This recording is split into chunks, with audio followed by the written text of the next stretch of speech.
अनुसूचित छात्री निवास महिला मेट्रोनोमानक प्रति विभाग अधिकारी चरम अवहेला प्रतिवाद रे आंदोलन पर संकल्प नेले मेट्रोनो। छात्री सुरक्षा खिलाफ सरकार दायी रहिबे।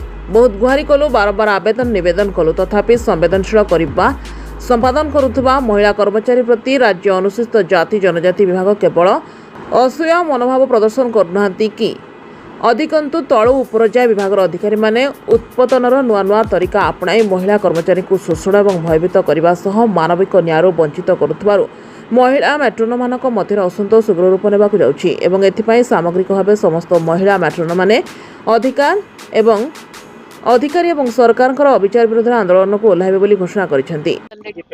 ओडिशा लेडी मेट्रोनो महासंघर प्रेसिडेंट सुजाता मैडम कोन कहबा जी जो एठारे मीटिंग करथिन ताको नै कोन कहबा हमर आज गोटे स्ट्राइक डाकियो बोली कि तार पूर्व प्रस्तुति होउछि। आम मेट्रोन माने सब पोस्टिंग 3000 पर ऊर्ध्व मेट्रोन पोस्टिंग हेछि एससी एसटी डेवलपमेंट डिपार्टमेंट रे जे हॉस्टल मानकरे लेडी हॉस्टल मानकरे किंतु आम कॉन्ट्रैक्चुअल रे पोस्टिंग हेइथिलु 14 मसियारु एबे सेटा आउटसोर्सिंग करा जायछि 26 मसिया रे गवर्नमेंट गोटे ये करी के मेट्रोन माने 25 मसिया पूरा पर जो माने पोस्टिंग हेबे से माने आउटसोर्सिंग रे हेबे सेटा को विरोध करिछु। सेति पई प्रेस टीम आज डाकिछु। ता सहित आम रेगुलेशन हेई पारनु 11-12 वर्ष ला चाकरी कला परे रेगुलेशन केमती हबो। दरमा वृद्धि बहुत निम्न दरमा पाउछु।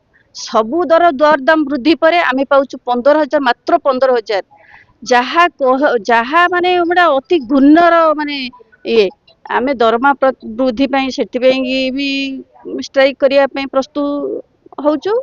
आउ रेगुलर केमती हबो हमरो केमती चाकरी जॉब सिक्योरिटी हमरो जंदी हम बेस मैनेजमेंट पोस्टिंग हेचु ता भी बेस मैनेजमेंट दिया जाउनी सेटा भी हम हाथ छडा करा जाउची।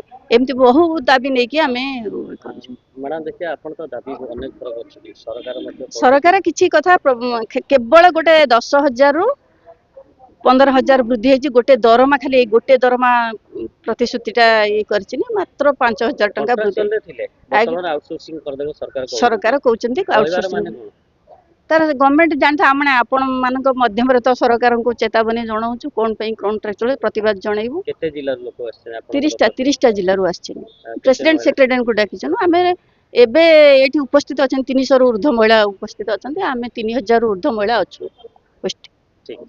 आज भुवनेश्वर ठारे बुद्ध मंदिर परिसर में अनुसूचित जाति और जनजाति कल्याण विभाग अधीनस्थ विभिन्न छात्री निवास में कार्य करुवा महिला मेट्रोनो मानक संघ निखल ओडिशा लेडी मेट्रोनो महासंघ पक्षर आयोजित एक सांबादिक सम्मेलन में महासंघर अध्यक्ष श्री प्रभात महांती कहते तत्कालीन सरकारी विधि व्यवस्था यथारीति नियुक्ति दीर्घ वर्ष संतोषजनक सेवा जगाई आसुवा बेले मेट्रोनो मानक कौन कारण न थाई स्थायी करा जाउ नाही। विजय मल्ल सर कोन कहबे आज देखछन्ती शह शह संख्या रे एठारे मेट्रोन माने आसिकरी गोटे मीटिंग करछन्ती आगामी दिन पई सरकार विरुद्ध रे रणहुंकार करिवे।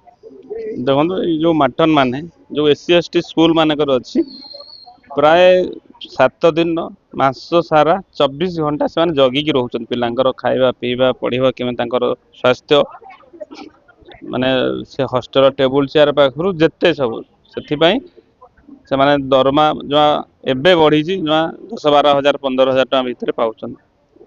पिला छुआ को छाड़ी की रोचन अन्य कर्मचारी माने कोन 8 घंटा ड्यूटी कले घर को पळि आउछन से घर को फेरी पारना सेठी 24 घंटा रही की जाउछन। सेथिपाई जेहेतु ग्रेजुएशन अछंती उच्च शिक्षित अछंती पिला मानक सेठी गाइड करछन पढौछंती भी पढ़ा देखुछंती तांकर दाबी जो अछि नियमित करबा सहित अन्य दरमा अन्य अत्यंत संवेदनशील और 24 घंटिया कर्तव्य संपादन कले भी मासक हाथ टेका सामान्य पारिश्रमिक दि जाउछि। चाकरी निरापत्ता वेतन वृद्धि सामाजिक सुरक्षा आवश्यक सरकारी छुट्टी प्रोविडेंट फंड सुविधा और धार्य जॉब चार्टर खिलाफ आदि अनेक समस्या आकुल आवेदन निवेदन कले विभाग या विचार न करी असूया मनोभाव पोषण कर आसुछि। आलोचना करी समस्या शुणा जेते आवेदन निवेदन कले विभाग सचिव अणदेखा करुवा अभियोग होइछि। भुवनेश्वर अक्षय दास रिपोर्ट जागृति लाइव मीडिया।